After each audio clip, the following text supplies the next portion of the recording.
పండక్కి చాలామంది అబ్బాయిలు ఊరెళ్ళరు. ఊరెళ్ళిపోతే వాళ్ళ అమ్మ వాళ్ళ పరిస్థితి ఎలా ఉంటుందో చూపిద్దామని చిన్న వీడియో.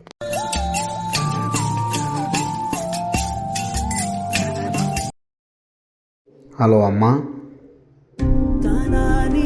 హలో మై, పండుగకు వస్తున్నా బిడ్డ. వస్తానమ్మా, ఇంకా 3 రోజులు ఉంది కదా, వస్తాను.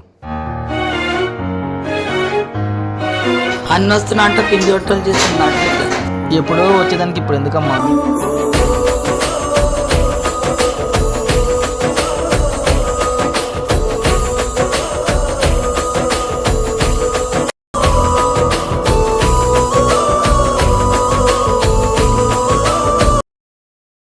ఇన్ని చేస్తున్నావు, తింటాడు అమ్మ అసలు అన్న?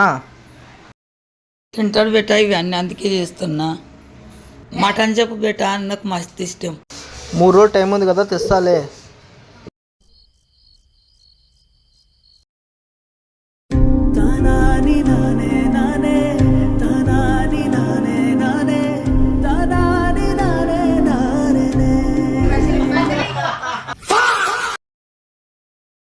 ఓ, శాలరీ పడిందా? 30,000 శాలరీ పడింది. రెంట్కి ఈఎంఐకి 15,000 పోతుంది. 5,000 షాపింగ్ చేసినా 10,000తో 100,000 రావచ్చు. ఓకే, చూద్దాం. బస్ టికెట్లు ఎంత ఉన్నాయి? 1,500 ఉందా? అంటే పోయిరాను 3,000. ఎలా సరిపోతాయి ఏంటో. ఇంక 7,000 మిగులుతాయి. 7,000తో నేను పండుగ చేయాలబ్బా, నాకేం అర్థం అవుతలేదు. మా అప్ప వస్తున్నవా, నీ కోసము అన్ని ఇష్టమైనవి చేసి పెట్టినా.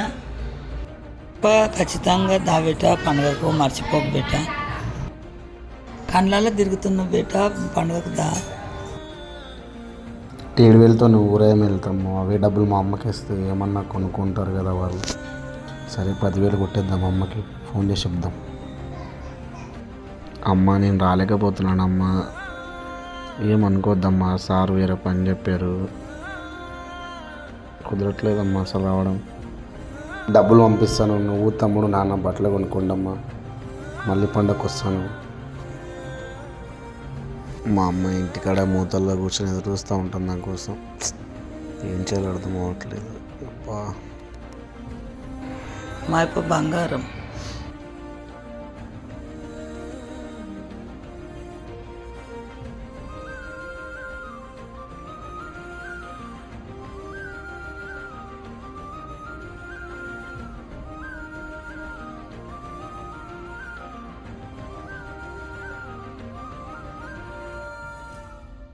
చాలామంది లీవ్ దొరకకో, డబ్బులు సరిపోకో ఊరెళ్ళకుండా ఉంటారు. కానీ మన తల్లిదండ్రులు మన కోసం ఎదురు చూస్తూ ఉంటారు. అది తలుచుకుంటే గుండె తరుక్కుపోతూ ఉంటుంది. జీతం కోసం జీవితాన్ని త్యాగం చేసిన చాలామందికి ఈ వీడియో అంకితం.